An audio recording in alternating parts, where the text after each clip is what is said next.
However, each of the ORITs, each of the 5 ORITs are different.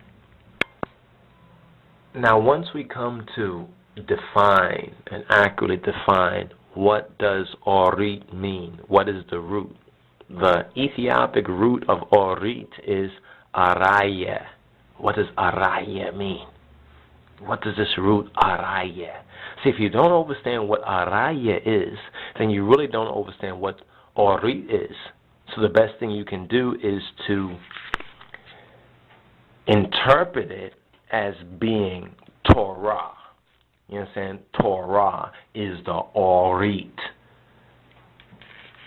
But what is the root of ORIT? Araya. And then from this word we get an example.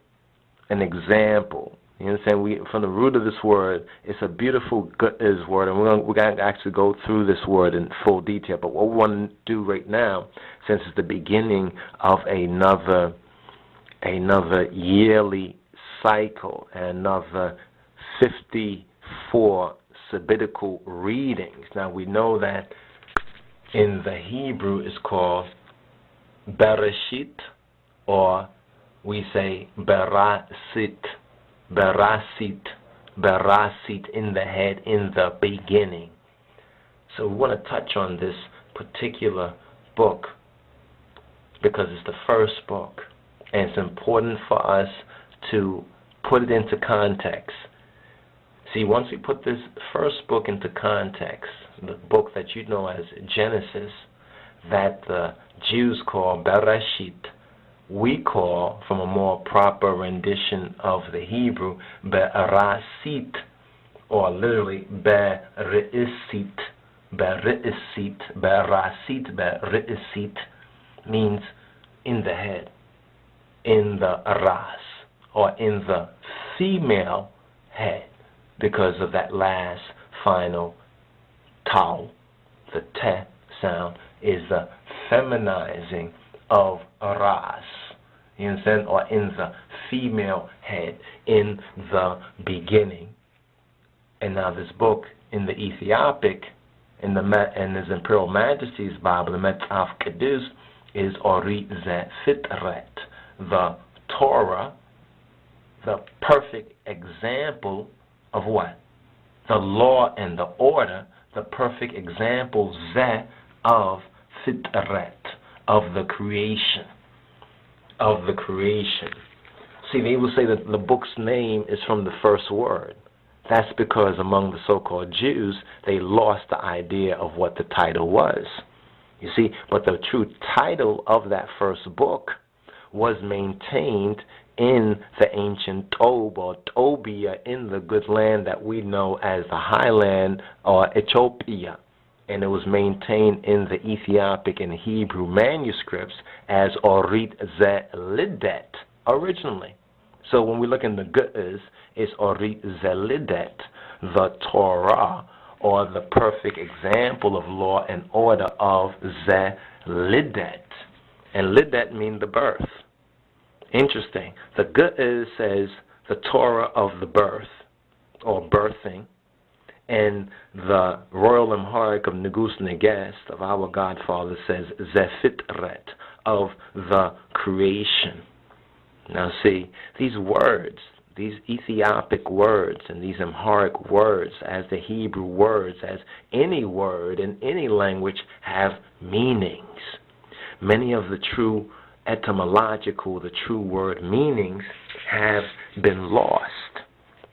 And what we need to recover, in order to recover our sanity about such important and vital matters, especially when we want to speak about spirituality, must be recovered. You see, it's impossible to walk in spirit and in truth if you don't have the spirit and the truth of what you're talking about, or the word. It's like if I were to minister to a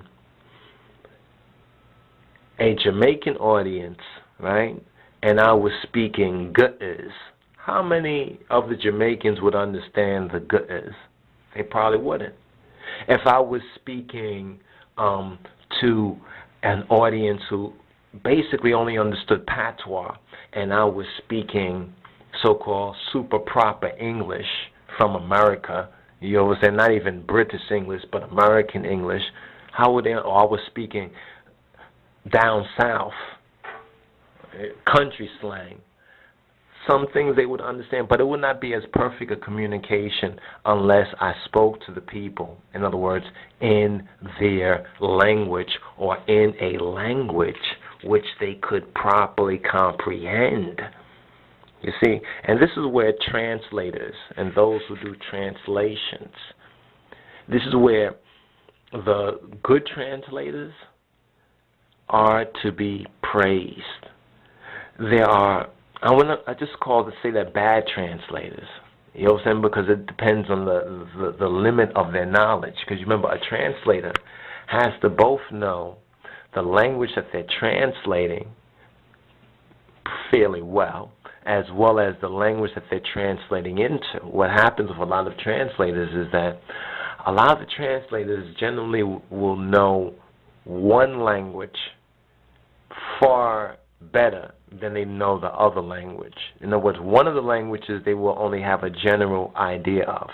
So what happens is certain ideas are not fully communicated. And this is what we have in the King James Version of the Bible.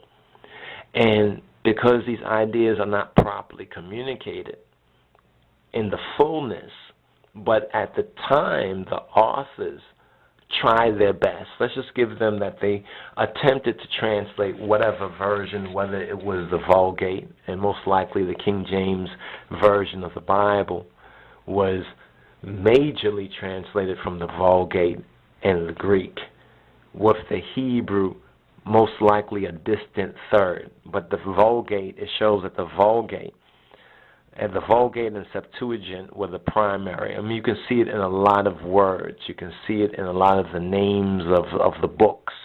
The names of the books of the Bible tells us essentially where they were translating it from. Because if they were translating it from the Hebrew, why would they have such a name? You understand? Why would they have such a name? So what language were they translating when they got Genesis? The Latin or the Greek? The Septuagint or the Vulgate? People say the Hebrew. It was diligently compared with the Hebrew, but they were not translating from there. In other words, when they came across certain areas that the Vulgate and the Greek could not give them enough information, then they consulted with the limitation of their knowledge of biblical Hebrew. They consulted with the Hebrew and certain known areas that had been more fully translated from the Hebrew by others, and they compared this and then came up with a certain phraseology for the King James Version of the Bible. But it's very important for us to start at the beginning. But before we can even start at the beginning of the book, we need to put certain things in context in Genesis.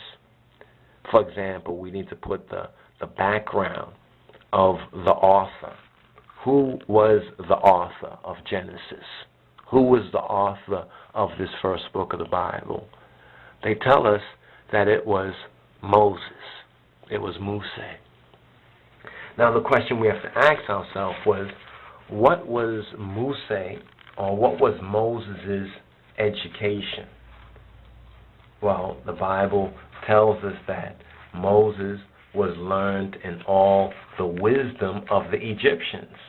But then, here's what's sadly very interesting, but in a sad sort of way. Because when it says that Moses was learned in all the wisdom of the Egyptians and powerful in word and deed, when it says Egyptians, we need to scrutinize that, because in the Ethiopic, the translation would be not that he was learned in all the wisdom of the Egyptians, but of the Egypts.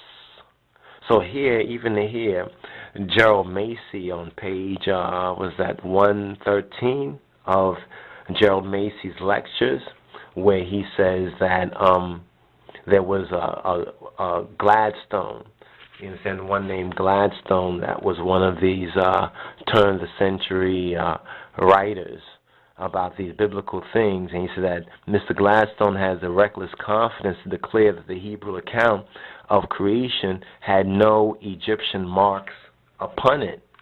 Then Gerald Macy retorts, that would indeed be strange if it had been written by a man who was a master of the wisdom of Egypt. Now, Gerald Macy is right on point, but what Gerald Macy couldn't know but probably had an inkling of, and this is what's very, very interesting, we're going to touch on this.